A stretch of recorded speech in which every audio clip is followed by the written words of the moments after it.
श्री शिवाय नमस्तुभ्यम। हर हर महादेव। 27 मार्च मध्य प्रदेश के धार जिले के बदनावर के पास कोटेश्वर में गुरुजी पंडित प्रदीप मिश्रा जी के द्वारा बाँची जा रही पंचपुष्प शिव महापुराण कथा के चौथे दिन की कथा आज पूर्ण हो चुकी है। ये 5 दिवसीय कथा है जिसमें गुरुजी महादेव को प्रसन्न करने के लिए कौन से 5 पुष्प अर्पित करना चाहिए उसका व्याख्यान कर रहे हैं। आज की कथा में गुरुजी ने बताया शमी पत्र आपको घर में कैसे लगाना चाहिए, बड़ा या छोटा, और इसे अपने घर में किस तरफ लगाना चाहिए। शमी पत्र को घर में किस दिशा में लगाना चाहिए उसका वर्णन किया है। साथ ही किस घर में शमी पत्र को नहीं लगाना चाहिए ये जानकारी भी आपको मिलने वाली है। परिजात, कनेर और शमी के पुष्प का वर्णन के बाद आज गुरुजी ने पंचपुष्प महापुराण में चौथे पुष्प का वर्णन किया है और साथ ही चौथे पुष्प से जुड़े कुछ विशेष नए उपाय बताए हैं। आज की कथा में गुरुजी ने 14 उपाय पत्र उपयोगी जानकारियाँ दी हैं। सभी की जानकारी आपको इस वीडियो के माध्यम से देंगे। अगर आपने आज की कथा नहीं सुनी है तो पूरी कथा का रास्ता तो आपको इस छोटे से वीडियो से प्राप्त हो जाएगा। तो बढ़ते हैं आज की कथा की पहली जानकारी की ओर। 2 पौधे, बेलपत्र और शमी के। गुरुजी ने आज 2 पौधों का वर्णन किया है, बेलपत्र और शमी के।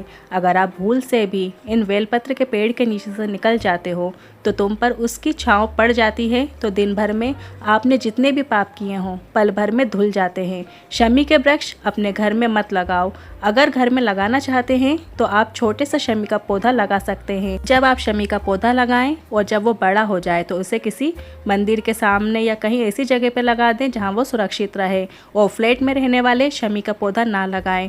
और इसे भी लगाने का एक नियम होता है, आपको शमी अपने घर में कहाँ लगाना चाहिए इस बात का ध्यान रखना है।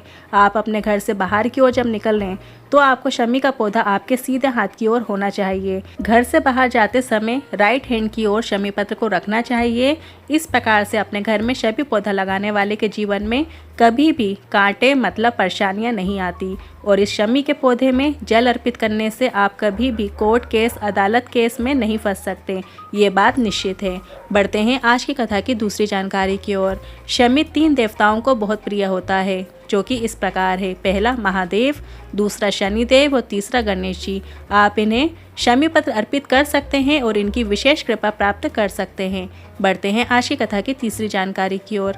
नंद किशोर पवार जी पत्र लेकर आए। मेरी बेटी के यहाँ संतान नहीं थी। डॉक्टर को बताया तो डॉक्टर ने बच्चेदानी में गठान बता दी और संतान सुख नहीं है ऐसा कह दिया। आप बोलते हैं सब देवादिदेव महादेव के ऊपर छोड़ दो, तो हमने बेटी से महादेव का पूजन करने को कह दिया। सफ़ेद आकड़ी की जड़ वाला उपाय किया। तुम रुका जी का नाम लेते हुए उपाय किया और गर्भ ठहर गया, पर गठान भी थी। डॉक्टर ने कहा हमने मना किया था, प्रॉब्लम होगी। इसके बाद कई जांच कराई, 5 से 6 जांच हुई, सभी में बच्चे के साथ गठान भी थी और अंतिम 7वीं जांच हुई और गठान गायब हो गई और मेरी बेटी ने 2 बच्चों को जन्म दिया। उसी का आभार व्यक्त करने कथा पंडाल में आया हूँ। बढ़ते हैं आज की कथा की चौथी जानकारी की ओर। जीवन में धन संपदा की कमी लग रही हो, जीवन में ऐसा लग रहा हो आर्थिक स्थिति सही नहीं है, पैसा नहीं आ रहा है, तो आपको बता देते हैं अगस्त से मार्च अप्रैल के बीच शमी का पुष्प आता है। तो आपको प्रयास करना है एक शमी का पुष्प भी अगर आप महादेव को अर्पित कर देते हैं तो महादेव आपका हाथ पकड़ लेते हैं और आपको जीवन में कभी भी धन संपदा की कमी नहीं होती है। एक शमी का पत्ता या एक शमी का पुष्प हमारे जीवन में धन की अनुभूति करा देता है। तो आप शमी पत्र या शमी पुष्प को प्रत्येक सोमवार या प्रदोष या मासिक शिवरात्रि में अर्पित कर सकते हैं। बढ़ते हैं आज की कथा की 5वीं जानकारी की ओर। सोमवार की अष्टमी हो या प्रदोष का व्रत हो या मासिक शिवरात्रि में या किसी भी दिन प्रदोष काल में एक शमी पत्र भोलेनाथ को अर्पित कर देता है तो उस शमी पत्र में जितनी पत्तियां होती हैं, छोटी छोटी बारीक बारीक जितनी भी पत्तियां होती हैं, उतने जन्म मनुष्य के कट जाते हैं। बढ़ते हैं आज की कथा की 6वीं जानकारी की ओर। आंकड़े का पुष्प जिसे हम मंदार का फूल के नाम से भी जानते हैं, तो इसे तोड़ने का एक नियम होता है। जब भी आप तोड़ो तो आपको अपनी आंखों को नीचे रखना है क्योंकि आंकड़े के पुष्प का जो दूध होता है वो विषैला होता है। अगर वो आँख में लग जाए तो आँख को समाप्त कर देता है। और अगर आपने हाथ से तोड़ा है तो उस हाथ को आँखों में ना लगाएं, पहले उसे धोएं। और यही मंदार का पुष्प मतलब आंकड़े का पुष्प ही पंचपुष्प महापुराण कथा का चौथा पुष्प है। बढ़ते हैं आज की कथा की 7वीं जानकारी की ओर। किरण शर्मा जी पत्र लेकर आई। मेरे पतिदेव के पेट में छत पर से गिरने के कारण एक गठान हो गई थी। बहुत से डॉक्टर को दिखाया पर आराम नहीं पड़ रहा था। मैं रोज कथा सुनती और कथा सुनते सुनते एक विश्वास जगा। शिव मंदिर जाती, शिवलिंग पर जल चढ़ाकर बेलपत्र चढ़ाकर जल प्राप्त कर ले आती और बेलपत्र भी लेकर आ जाती और जल को अपने पति को कुंदकेश्वर महादेव का नाम लेकर पिला देती। 20 से 22 दिन निकले और अगली जांच कराई तो कटान गायब हो चुकी थी। उसी का आभार व्यक्त करने कथा पंडाल में आई हूँ। बढ़ते हैं आज की कथा की 8वीं जानकारी की ओर। संगीता चौहान जी धार से पत्र लेकर आई। मेरे पति को बहुत दिनों से सर में दर्द हो रहा था। फिर इंदौर में उनकी जांच कराई तो डॉक्टर ने ब्रेन हेमरेज बताया और ऑपरेशन की बोल दिया। खोपड़ी को काटना पड़ेगा, रिस्क बहुत है क्योंकि ऑपरेशन के बाद व्यक्ति पागल हो सकता है, विवेक काम नहीं कर सकता, कोमा में भी जा सकता है। इसके बाद हमने उनसे दवाई लेकर घर आ गए। इसके बाद दूसरी बार फिर से जाँच कराई तो फिर डॉक्टर ने ऑपरेशन की बोल दिया। इसके बाद हम बड़ोदरा जाने की सोचे और बड़ोदरा जाते समय हमने शिव महापुराण कथा सुनते सुनते गए और आपके द्वारा एकांतेश्वर महादेव का वर्णन किया था तो हमने रास्ते में एक शिवलिंग में बोतल से जल चढ़ाकर चले गए। इसके बाद श्री शिवाय नमस्तुभ्यम मंत्र का जाप करते रहे और डॉक्टरों को दिखाया तो डॉक्टर ने कहा सर खोलने की ज़रूरत नहीं है, छोटे से छिद्र से ऑपरेशन करके ऑपरेशन हो जाएगा। इसके बाद छोटे से ऑपरेशन का समय आया तो डॉक्टर ने बताया अब छोटे से भी ऑपरेशन की ज़रूरत नहीं है, आपके पति पूरी तरीके से ठीक हो गए हैं, उनके खून का थक्का भी ठीक हो चुका है। उसी का आभार व्यक्त करने कथा पंडाल में आई हूँ। बढ़ते हैं आज की कथा की 9वीं जानकारी की ओर। अगर आपने कल की कथा सुनी होगी तो उसमें वर्तंतु ऋषि ने अपने शिष्य कोस से 14 करोड़ सोने की मुद्राएं मांगी थी, जिसे लेने वो राजा रघु के पास गया था। तो राजा रघु ने इतनी मुद्राओं की प्राप्ति के लिए इंद्र के यहाँ आक्रमण करने की सोची और शमी पुष्प अर्पित करके आक्रमण के लिए निकले तो इंद्र ने कहा आपने महादेव रूपी शमी पुष्प को अर्पित किया है, आप 14 करोड़ सोने की मुद्राएं ले जा सकते हैं। इसके बाद राजा रघु ने 14 करोड़ सोने की मुद्राएं कोस को दे दी और कोस ने अपने गुरु वर्तंतु को दे दी और वर्तंतु ने कहा मैंने सिर्फ परीक्षा ली थी और वर्तंतु ने 14 करोड़ मुद्राएं राजा रघु को दे दी। बढ़ते हैं आज की कथा की 10वीं जानकारी की ओर। गुरुजी ने बताया गणेश जी ने शमी और मंदार या आंकड़े को वर प्रदान किया था। जिस स्थान पर आंकड़े और शमी का पुष्प एक साथ 21 वर्ष तक रहेंगे उसकी जड़ में मैं स्वयं मतलब गणेश जी आकर बैठेंगे और लोग मुझे आंकड़े का गणेश कहेंगे और मैं उनके घर में अष्ट सिद्धि और नव निधियाँ प्रदान कर देता हूँ।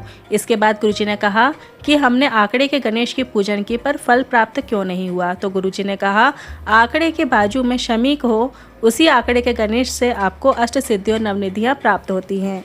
बढ़ते हैं आज की कथा की 11वीं जानकारी की ओर।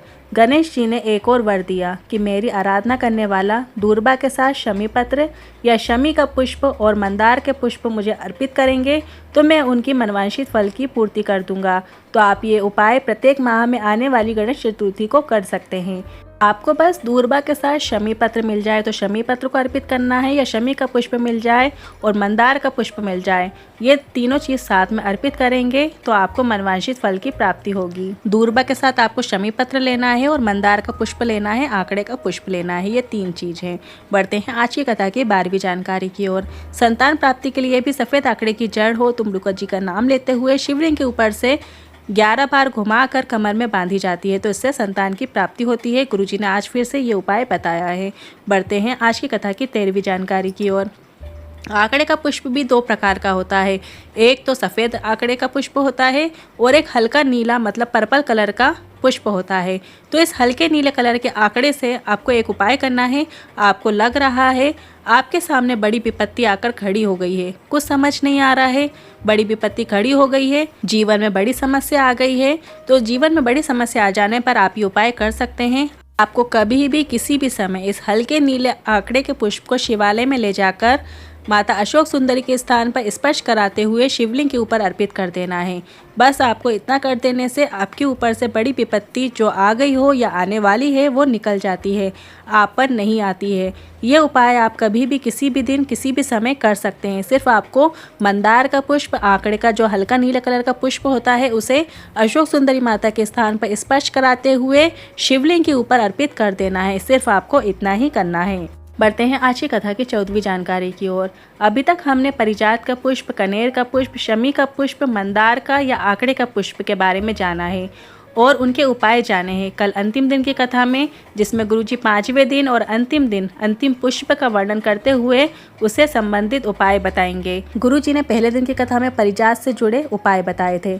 जिसमें बोर में पानी कम हो गया है उसके लिए उपाय बताया था। साथ में संतान प्राप्ति का नया उपाय बताया था परिजात पुष्प का, या आपके कोई मनवांछित फल है, इच्छा है, उसके लिए परिजात पुष्प से जुड़े उपाय बताए थे। पहले दिन की कथा का उपाय मैंने सारे डाल दिए हैं, आप चैनल में जाकर देख सकते हैं। आज की कथा में बताए गए सभी उपायों से जुड़े प्रश्न आप कमेंट बॉक्स के जरिए पूछ सकते हैं।